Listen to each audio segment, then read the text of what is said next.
Sony believes that Xbox owning Call of Duty could influence users' console choice. Let's get right into it.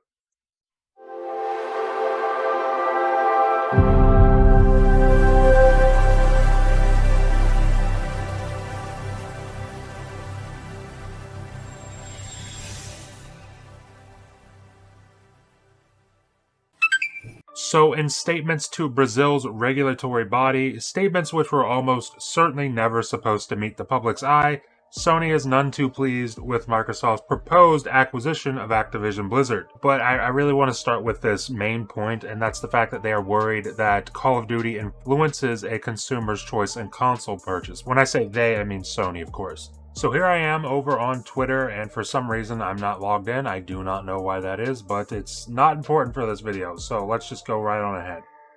I have Phil Spencer's Twitter brought up here, the official Phil Spencer at Xbox P3. This is a tweet from January 20th, 2022, just 2 days after the announcement of the Activision Blizzard acquisition. It says, "Had good calls this week with leaders at Sony. I confirmed our intent to honor all existing agreements upon acquisition of Activision Blizzard and our desire to keep Call of Duty on PlayStation. Sony is an important part of our industry and we value our relationship." Now, I just wanted to read that tweet out loud to you guys so that you can have context for everything that comes next in this video. Because when Sony says that they're worried that Call of Duty influences a consumer's choice in console purchase, I'm just not buying it. And let me tell you why. In fact, let's look back at the 360 PS3 generation. COD was multi-platform with marketing rights belonging to Xbox. Hell, the first time I ever played a Call of Duty game, which was the original Modern Warfare, guess what? I played it on a PS3. And the point of that little tidbit of information is to say that COD has always been multi-platform.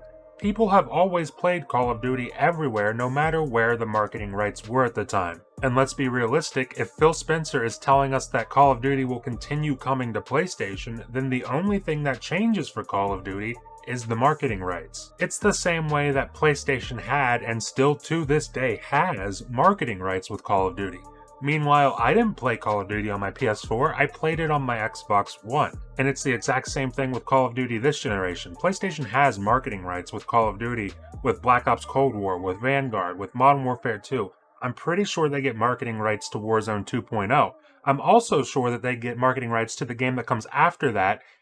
I think it's like up until 2025, they have marketing rights for Call of Duty. And what's funny about that is I'm not buying those games on PlayStation. I'm getting them on Xbox because, first of all, I prefer the controller for FPS games, and I prefer the Xbox ecosystem. You see, the thing that dictates console sales really is, number one, preference. I prefer the Xbox ecosystem over PlayStation's ecosystem. Number two is friends. Where are your friends playing the most? Let me take it way back to childhood real quick. If my friend hadn't showed me Halo CE when I was a kid, I probably would have never gotten introduced to Halo and therefore Xbox, at least not for a pretty long time. I'd have probably just grown up playing PlayStation. But then, number three is exclusives. You look at the 360 and it had some banging exclusives, and it was Xbox's most successful generation to date. Now let's flip it and look at the PS4 and Xbox One generation, where PlayStation had all these big budget banger exclusives and it was selling like crazy in comparison to Xbox One, which definitely had some good games, but nothing really to rival what PlayStation was doing at the time, and because of that, Xbox suffered immensely in their performance on the sales charts. Now, there is also a part in this article where Sony cites a 2019 study that shows Call of Duty just cracking the top 10 most important entertainment brands amongst fans. And they go on to say that Call of Duty makes this list amongst, quote, powerhouses such as Star Wars, Game of Thrones, Harry Potter, and Lord of the Rings. Now that is one hell of a list to make, and just to me personally, it's pretty awesome because it's amazing to see something that is known solely as a video game franchise to make that list. I mean, it just shows that gaming is becoming not only more accepted, but more respected in today's culture, which is just fantastic and positive for all gamers, honestly. But, and this is a huge but, what is so funny about this and why I brought that up, and I'll have it here on the screen for you because I'm pretty sure I found the exact study that they're talking about. But they have two lists on this study. One is the list that they are referring to with Call of Duty at number 10 on top 10 entertainment brands. And number 2, or the second list I should say, guess what's at the top of that list? Just take a wild guess. What is at the top of that list? Because it starts with a spider and ends with a man. It's Spider-Man. Sharon, airbags, please!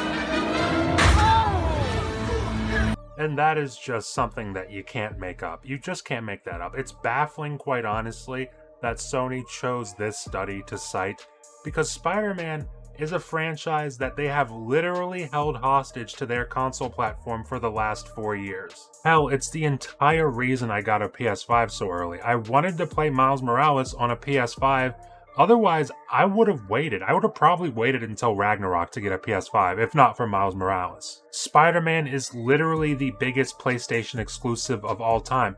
Now, if there was ever a game that affects console sales, it's Spider-Man. And for 4 whole years, in fact, it still hasn't even happened yet because they're bringing it to PC, I think, August 12th. But for 4 whole years, since 2018, if I wanted to play Spider-Man 2018 or Miles Morales, I needed a PlayStation console. That was the bottom line. And you know, hey, look, Spider-Man's a first-party game by a first-party studio. They own it, whatever it is, what it is. I don't like it, but that's the way it is. But just for the hell of it, let's not even go just first party, because what about Square Enix? Sony doesn't own Square Enix, but I can't wait for Forspoken, you know? I'm really hyped for Forspoken. And you know where I'm gonna have to buy it if I want to play it on a console? I'm gonna have to buy it on PlayStation 5. I gotta play that on PlayStation 5 because it is exclusive, timed exclusive for at least 2 years, and that's all we know about. That's what they've said up front. But I'm not gonna hold out hope for Forspoken to ever come to Xbox, because if history has taught us anything, it's that it's probably not going to come to Xbox. But that's just Forspoken, you know? That's a new IP that no one really cares about yet. It hasn't had the time to build a significant audience, you know? I mean, at least it's not a huge franchise that's been on multiple platforms for, oh, I don't know, let's just say 35 years. And then all of a sudden, Sony comes along and just cuts a big fat check for complete exclusivity and perpetuity until the end of time.